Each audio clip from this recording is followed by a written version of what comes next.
ഇസ്രയേലിനും പ്രധാനമന്ത്രി ബെഞ്ചമിൻ നെതന്യാഹുവിനുമെതിരെ ലോകരാജ്യങ്ങൾ അതൃപ്തി പ്രകടമാക്കാൻ തുടങ്ങിയിട്ട് കാലങ്ങളായി. ഗാസയിലും പലസ്തീനിലെ വിവിധ പ്രദേശങ്ങളിലും മസ്ജിദുൽ അക്സയിലും അതിരൂക്ഷമായി തുടരുന്ന ഇസ്രയേൽ ആക്രമണത്തിനെതിരെ കൂടുതൽ ലോകരാജ്യങ്ങൾ ഇപ്പോൾ രംഗത്ത് എത്തുകയാണ്. ഇസ്രയേൽ സൈന്യത്തിന്റെ തീവ്രവിഭാഗം കഴിഞ്ഞ ദിവസങ്ങളിൽ മസ്ജിദുൽ അക്സയ്ക്ക് നേരെ നടത്തിയ ആക്രമണത്തെ അപലപിച്ചുകൊണ്ട് തുർക്കിയും രംഗത്തെത്തി. തുർക്കിക്ക് പുറമെ നേരത്തെ UAE, Indonesia, Qatar, Egypt, Pakistan, Saudi Arabia, Jordan എന്നീ രാജ്യങ്ങളും ഇസ്രയേലിന്റെ ക്രൂരതയ്ക്കെതിരെ പ്രതിഷേധം അറിയിച്ചിട്ടുണ്ട്. ഇസ്രയേൽ ഭരണാധികാരികളുടെയും സൈന്യാധിപന്മാരുടെയും സമ്മതപ്രകാരം സേനയിലെ ഒരു വിഭാഗം നടത്തിയ ആക്രമണത്തെ അതിശക്തമായി അപലപിക്കുന്നു. വിവിധ രാഷ്ട്രങ്ങളുടെ വിദേശകാര്യ മന്ത്രിമാർ സംയുക്ത പ്രസ്താവനയിൽ ഇങ്ങനെയാണ് വ്യക്തമാക്കിയത്.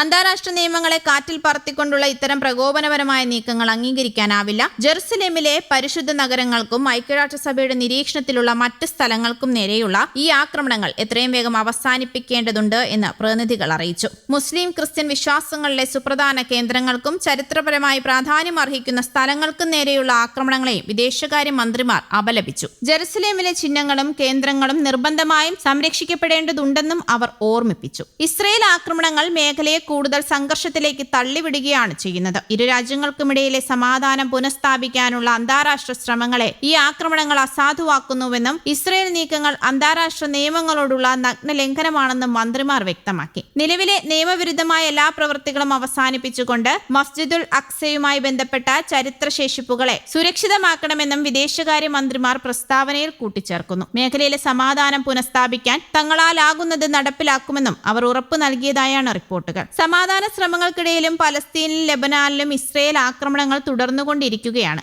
കഴിഞ്ഞ ദിവസം മാത്രം വെടിനിർത്തൽ ലംഘിച്ച് ഗാസയിൽ ഇസ്രയേൽ നടത്തിയ ആക്രമണത്തിൽ കുറഞ്ഞത് 7 പേരെങ്കിലും കൊല്ലപ്പെട്ടതായാണ് വിവരം. തെക്കൻ ഗാസയിലെ ഖാൻ യൂനീസ് നഗരത്തിൽ ഒരു വാഹനത്തിന് നേരെ ഇസ്രയേൽ നടത്തിയ ആക്രമണത്തിൽ 2 പേരെങ്കിലും കൊല്ലപ്പെടുകയും നിരവധി പേർക്ക് പരിക്കേൽക്കുകയും ചെയ്തതായി പലസ്തീൻ ആരോഗ്യ മന്ത്രാലയവും അറിയിച്ചു. അമേരിക്കയുടെയും ഖത്തറിന്റെയും മധ്യസ്ഥതയിൽ ഒക്ടോബറിൽ വെടിനിർത്തൽ പ്രാബല്യത്തിൽ വന്നതിനു ശേഷം ഇസ്രയേൽ 900-ലധികം പലസ്തീനികളെയാണ് കൊല്ലപ്പെടുത്തിയതെന്നും റിപ്പോർട്ടുകളുണ്ട്. അതേസമയം ലെബനനിലെ സൈനിക നടപടിയിൽ US പ്രസിഡന്റ് ഡൊണാൾഡ് ട്രംപ് ശുഭിതനാണെന്നും അസഭ്യം പറഞ്ഞെന്നുമുള്ള റിപ്പോർട്ടുകളോട് പ്രതികരിച്ചിരിക്കുകയാണ് ഇപ്പോൾ ബെഞ്ചമിൻ നെതന്യാഹു. ട്രംപുമായി അഭിപ്രായ വ്യത്യാസങ്ങൾ ഉണ്ടാകാമെന്നും എന്നാൽ പൊതുവായ വിഷയങ്ങളിൽ വിയോജിപ്പില്ല എന്നും നെതന്യാഹു പറഞ്ഞു. CNBCക്ക് നൽകിയ അഭിമുഖത്തിലായിരുന്നു നെതന്യാഹുവിന്റെ പ്രതികരണം. താങ്കളെ ഭ്രാന്തനെന്ന് വിളിച്ചോ എന്ന ചോദ്യത്തിന് സംഭാഷണത്തിന്റെ വിശദാംശങ്ങളിലേക്ക് താൻ കടക്കുന്നില്ലെന്നായിരുന്നു നെതന്യാഹുവിന്റെ പ്രതികരണം. അതേസമയം നെതന്യാഹുവിനെ ഭ്രാന്തനെന്ന് വിളിച്ചതായി ട്രംപ് മറ്റൊരു അഭിമുഖത്തിൽ സ്ഥിരീകരിച്ചിട്ടുണ്ട്. ലെബനനിൽ ഹിസ്ബുള്ളയുമായുള്ള ഇസ്രയേലിന്റെ പോരാട്ടം ഇറാനുമായുള്ള സമാധാന ചർച്ചകളെ തടസ്സപ്പെടുത്തുന്നു